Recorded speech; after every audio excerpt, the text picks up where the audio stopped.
Hi guys, this is Neha Sharma.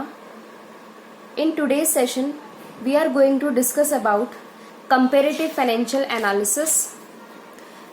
We are already prepared how to prepare the comparative balance sheet. I have already discussed in last session.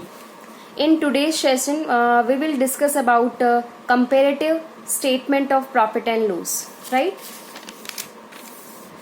Fourth question जो है आपका third और fourth question guys बिल्कुल same है. Fourth थोड़ा सा typical है third के कंपैरेटिव, इसलिए मैं फोर्थ करा रही हूँ ताकि आपको समझ में आ जाएगा. Comparative statement of profit and loss, या इसको हम कहेंगे इनकम स्टेटमेंट, ये आपका क्या है? हॉरिजेंटल एनालिसिस है. हॉरिजेंटल एनालिसिस जैसे हमने लास्ट सेशन में किया था कंपैरेटिव बैलेंस शीट बनाना, ये भी हमारा हॉरिजेंटल एनालिसिस था, क्योंकि जो कंपैरेटिव फाइनेंशियल स्टेटमेंट होती है, चाहे वो कंपैरेटिव बैलेंस शीट हो या वो कंपैरेटिव स्टेटमेंट ऑफ पीएनएल हो, दोनों ही हॉरिजेंटल एनालिसिस होते हैं. मींस रो वाइज इनकी कैलकुलेशंस होती हैं. ठीक है, जैसे हमने कंपैरेटिव बैलेंस शीट बनाई थी ठीक वैसे ही 6 हमारे कॉलम्स हैं.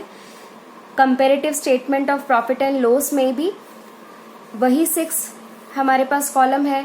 जैसे हमने कंपैरेटिव बैलेंस शीट बनाई थी ठीक वैसे ही कैलकुलेशंस हमें किसमें करनी है? कंपैरेटिव स्टेटमेंट ऑफ पीएनएल के अंदर करनी है. वही कैलकुलेशन एज इट इज हमारी यहाँ पे आ जाएगी, लेकिन बैलेंस शीट का परफॉर्मा अलग होता है, बैलेंस शीट का फॉर्मेट अलग होता है, उसमें लायबिलिटीज और एसेट साइड आपकी आई थी.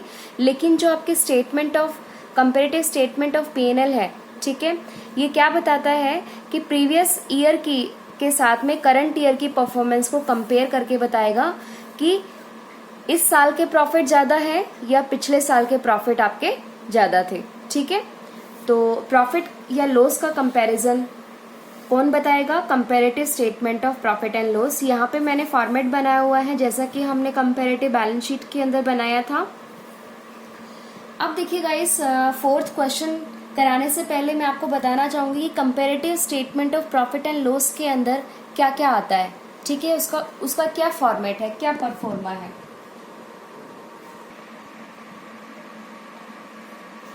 देखिए, comparative statement of profit and loss account या इनकम स्टेटमेंट भी इसको हम कहेंगे, इसका फॉर्मेट क्या है गाइस? थोड़ा सा मैं आपको 11th क्लास का रिमाइंड कराना चाहूंगी.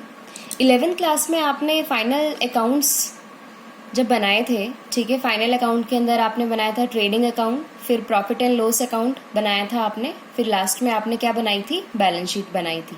ठीक है, तो प्रॉफिट एंड लॉस अकाउंट जब आपने बनाया था तो प्रॉफिट एंड लॉस अकाउंट किसके रूल को फॉलो करता था?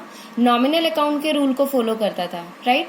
तो नॉमिनल अकाउंट क्या कहता है कि debit all expenses and losses, credit all income and gains. इसका मतलब क्या है? डेबिट आप किसको करेंगे? जितने भी आपके क्या है? Debit all expenses and losses, जितने भी आपके खर्चे हैं या नुकसान है. क्रेडिट किसको करेंगे? आपकी इनकम और फायदे हैं उनको क्रेडिट करेंगे. वो आपका क्या था?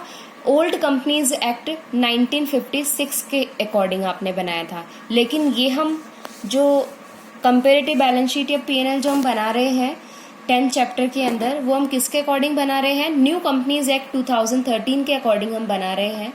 तो न्यू कंपनीज एक्ट के अकॉर्डिंग जो पीएनएल का जो स्टेटमेंट है, ठीक है, उसका जो फॉर्मेट है, उसका परफॉर्मा आपको गिवन है, फॉर्मेट आपको गिवन है. सबसे पहले इनकम है आपके पास. इनकम मतलब रेवेन्यू.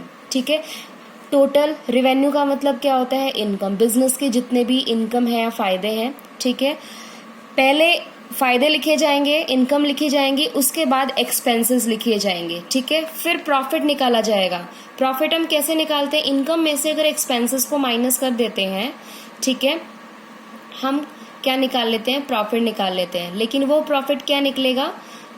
टैक्स से पहले का प्रॉफिट, प्रॉफिट बिफोर टैक्स. ठीक है, अगर आपको प्रॉफिट आफ्टर टैक्स चाहिए तो प्रॉफिट बिफोर टैक्स में से हमें क्या माइनस करना पड़ेगा? इनकम टैक्स माइनस करना पड़ेगा.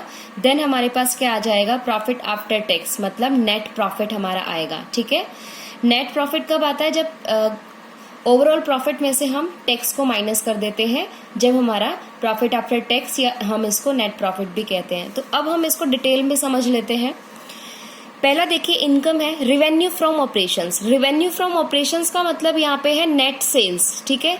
नेट सेल्स का मतलब क्या है कि सेल्स में से अगर आपने सेल्स रिटर्न माइनस कर दिया तो आपका क्या आ गया, नेट सेल्स आ गया, ठीक है। उसके बाद है अदर इनकम, ठीक है भाई, सेल्स भी आपकी इनकम है, इसके अलावा अगर कोई इनकम आपकी रहती है तो वो आप मेंशन करोगे, फिर आप टोटल कर दोगे, ठीक है। टोटल किसका करोगे, जितनी भी आपकी इनकम हुई है बिजनेस की या कंपनी की, उसको आप टोटल कर दोगे और किस नाम से लिखोगे, टोटल रेवेन्यू के नाम से, ठीक है। ये तो आपकी टोटल रेवेन्यू हो गई। अब हम एक्सपेंसेस की बात कर लेते हैं, ठीक है। एक्सपेंसेस जो होते हैं बिजनेस में काफी टाइप से हो सकते हैं। फर्स्ट यहाँ पे दिया हुआ है कॉस्ट ऑफ मटेरियल कंज्यूम्ड, ठीक है। कॉस्ट ऑफ मटेरियल कंज्यूम का मतलब ये है कि भी जब भी आप किसी प्रोडक्ट को बनाते हैं, उसको मैन्युफैक्चर करते हैं, तो उसके लिए जो रॉ मटेरियल आप खरीदते हैं, ठीक है, उसकी कॉस्ट क्या आई, उसको आप कहेंगे cost of material consumed. Second आपका एक्सपेंस किस टाइप से हो सकता है, purchase of stock in trade. Stock in trade का मतलब क्या होता है कि बिजनेस में रीसेल करने के पॉइंट ऑफ व्यू से आपने कोई भी स्टॉक खरीदा है तो पैसे खर्च करके खरीदा है तो एक्सपेंस हुआ आपका, ठीक है। उसके बाद है change in inventories of finished goods, work in progress and stock in trade. ध्यान से देखिए, चेंज इन इन्वेंट्री का मतलब ये है कि आप स्टॉक, इन्वेंट्री का मतलब होता है गाइस स्टॉक के अंदर चेंज करना करते हो। पहले आपने बिजनेस के अंदर रॉ मटेरियल परचेज किया है, रॉ मटेरियल परचेज करने के बाद उसको वर्क इन प्रोग्रेस में डाला। वर्क इन प्रोग्रेस का मतलब होता है कि ऐसा माल जो ना तो फिनिश्ड गुड बना है, ना तो वो प्रॉपरली तैयार हुआ है, ना ही वो रॉ मटेरियल है, ठीक है, अभी वो प्रोसेस में चल रहा है, उसको हम वर्क इन प्रोग्रेस कहते हैं, ठीक है। उसके बाद है फिनिश्ड गुड्स, ठीक है। फिनिश्ड गुड का मतलब क्या है, वर्क इन प्रोग्रेस मीन्स आपने रॉ मटेरियल मशीनरी के अंदर डाला है मैन्युफैक्चर करने के लिए, जब वो फिनिश्ड गुड बन के तैयार हो जाता है उसको हम क्या कहते हैं, पक्का माल, ठीक है। तो उसके लिए आपके क्या होते हैं, खर्चे होते हैं, ठीक है। तो स्टॉक रॉ मटेरियल से लेकर फिनिश्ड गुड में कन्वर्ट करने के जितने भी आपके बिजनेस के खर्चे होते हैं, ठीक है, वो आपकी कॉस्ट क्या होगी, एक्सपेंस होगा। उसके बाद है employee benefit expenses. Employee benefit expenses का मतलब ये है कि आपके बिजनेस ऑर्गेनाइजेशन में, आपकी कंपनी में जो भी एम्प्लॉयज काम कर रहे हैं, उनके वेलफेयर के लिए, उनकी भलाई के लिए, उनके बेनिफिट के लिए आपका ऑर्गेनाइजेशन जो भी खर्चा करता है उसको हम कहेंगे एम्प्लॉय बेनिफिट एक्सपेंसेस, ठीक है। उसके बाद है फाइनेंस कॉस्ट। फाइनेंस कॉस्ट का मतलब क्या है कि आपके बिजनेस ने कहीं से उधार लिया हुआ है, ठीक है।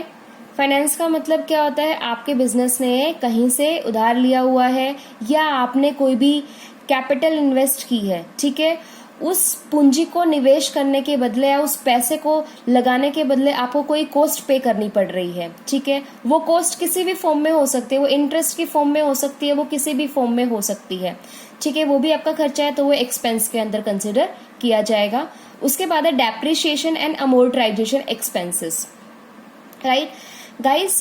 11th क्लास के अंदर डेप्रिसिएशन का चैप्टर हमने पढ़ा था। डेप्रिसिएशन का मतलब क्या होता है, जब भी हम किसी फिक्स्ड एसेट को कंटिन्यूअसली यूज करते हैं, ठीक है, कंटिन्यूअसली यूज करने के कारण उस फिक्स्ड एसेट की वैल्यू में जो कमी आती है, ठीक है, उस वैल्यू में जो ब्रेकडाउन होता है, उस ब्रेकडाउन वैल्यू को हम क्या कहते हैं, डेप्रिसिएशन बोलते हैं, ठीक है।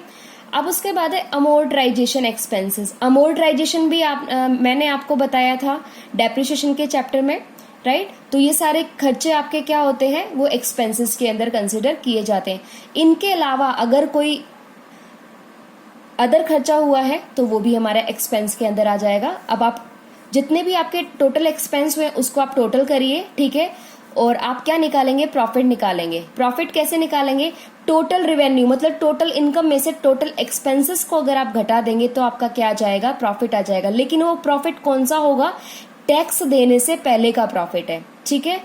कौन सा प्रॉफिट है, प्रॉफिट बिफोर टैक्स, राइट। अगर आपको नेट प्रॉफिट निकालना है, ये अपना नेट प्रॉफिट नहीं है क्योंकि बिजनेस ऑर्गेनाइजेशन अभी टैक्स पे नहीं किए हैं गवर्नमेंट को, ठीक है। तो टैक्स कब पे किया जाता है? प्रॉफिट निकालने के बाद, ठीक है। और टैक्स जो है वो प्रॉफिट पे कैलकुलेट होता है।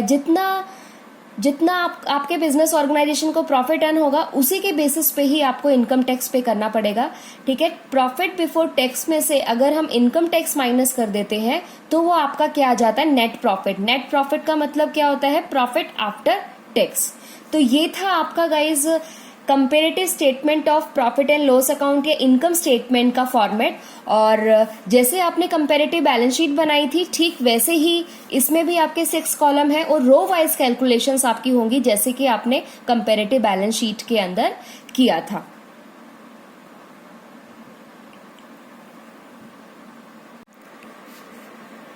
तो पर्टिकुलर्स का मैंने आपको एक्सप्लेन कर दिया है, each head, right.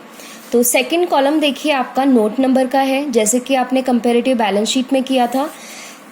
Third column आपका प्रीवियस ईयर, जैसे 2016 और 17 ईयर दिए हुए हैं तो इसमें 2016 आपका प्रीवियस ईयर हो जाएगा, 2017 आपका क्या हो जाएगा? करंट ईयर हो जाएगा।